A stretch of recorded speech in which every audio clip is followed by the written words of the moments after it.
to work on this area right here. There's 2 bolts in here that have to come off on both sides. There's some connections underneath here and along the frame rail where the body attaches to the frame itself, just inside different places and even in the trunk. And once we get those bolts loosened up, we'll be able to shift the body around just a little bit on there. Steering column will have to come out. We'll disconnect it from the steering box and the mechanism here, the shifter linkage and all that stuff for the transmission. All that'll be disconnected. And once all that's done, we are ready to separate the body from the frame. When that's done, we'll build that cart that I've talked about, and we'll set the body on a cart, and we will have the body pushed into the shop and the nasty stuff outside.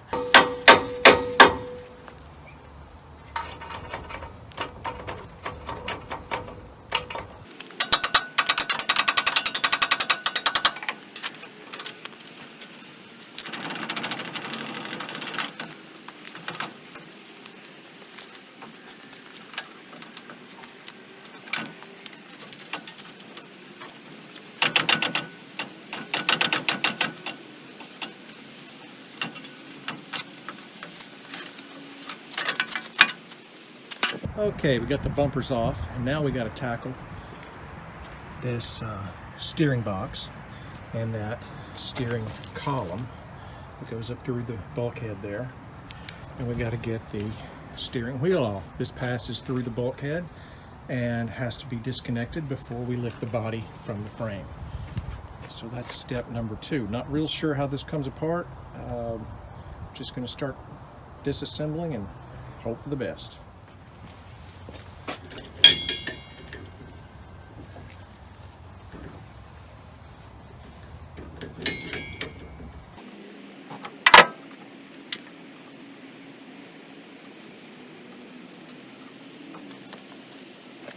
Okay, for a steering column, once you get the big nut off, you got to get these 3 screws off that hold this inner ring or horn ring in. Once you take that out, steering wheel will pop right off.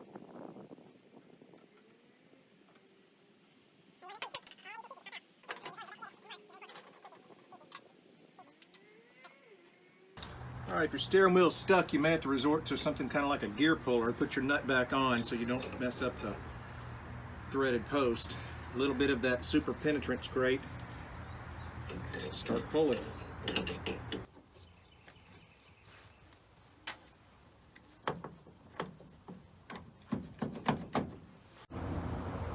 Okay, well, I was able to get the steering wheel off. This thing was fused on pretty good. I used a steering wheel puller. I actually broke the steering wheel. I'll show you that in a minute, but the trick to this was to finally get it hot. So I used a torch to heat this up. I heated up the outside of the shaft of the steering wheel itself, and it swelled the metal a little bit enough, and I was able to get that off. The beauty ring on the back side comes off with 1 bolt, and then there's a connection under here that you've got to get underneath the dash and take those out. So I've taken that out. I was able to get the transmission connection. This is the linkage to the transmission. It has a section that fit here, and the transmission shaft or the gear shifter came down here and connected to these, and those I just disconnected and pulled that off. And then I was able to take all the mounting bolts off of this steering box. You cannot pass this outside of that steering box. It's all one piece, or it's pressed together. There's no way to get that done. And then basically get back down here to the fittings on the steering and get this pitman arm to free up. And so everything now is freed up. There's also a little boot on the inside that fits in there that kind of makes it airtight.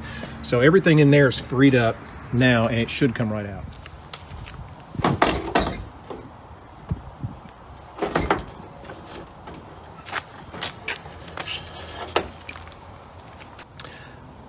Okay, one of the last things we're going to do is the clutch and the brake pedal are connected here to the chassis.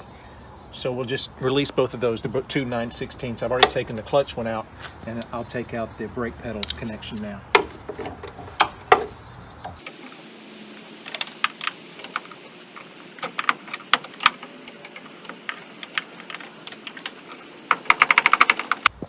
And once those are free, brake pedals and clutch pedals. Also want to mention that I disconnected the emergency brake linkage.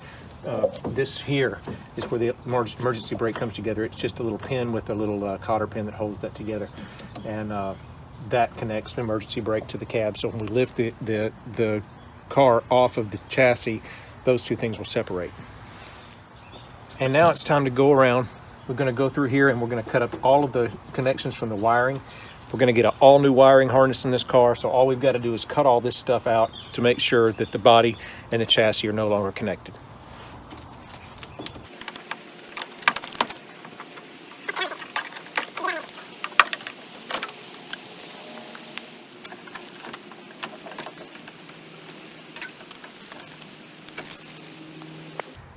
And I don't know if we've got any gas in the fuel tank, but just in case we do, I got a bucket.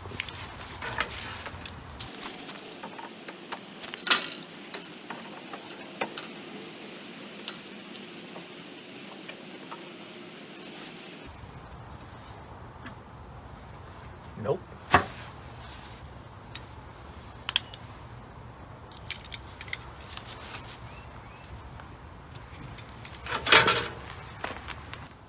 Okay, so now it's time to kind of go through here and just find where all of the bolts are that hold the chassis to the body. And there's going to be 4 here in the trunk. There's going to be 2 inside up front, 2 underneath the back seat.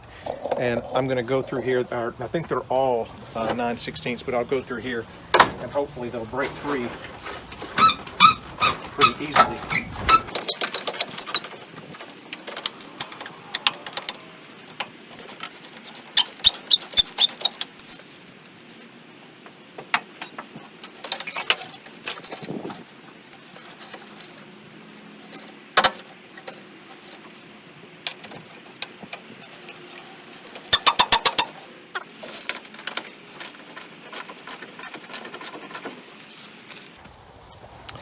There's also 2 bolts back here for the top of the shock towers, or the shock mounts that come through the body, and those will have to be taken off too.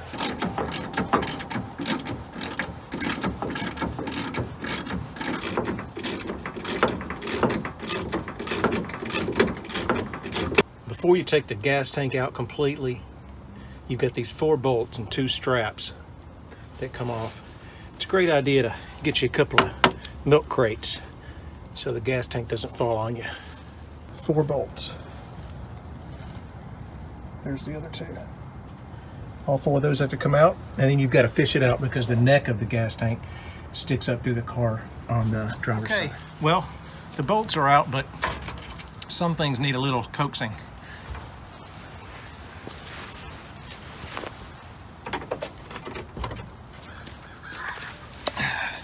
Some things need a little more coaxing.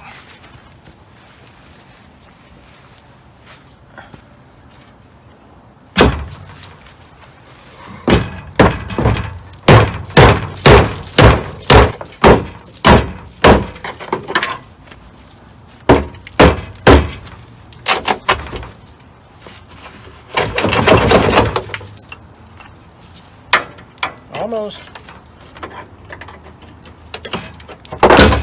There we go. All right.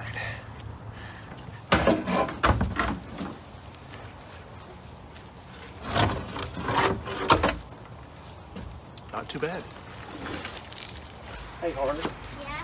I'm going to turn something up here. I want you to tell me what's going on underneath the car. Okay. Okay, so I want you to watch. You see that thing right there hanging down? That thing right there hanging down? Yeah. Okay, I want you to watch it and just see what it does. Okay? When I turn this, because I think I'm going to have to hold on to it in some way. All right, see what it does.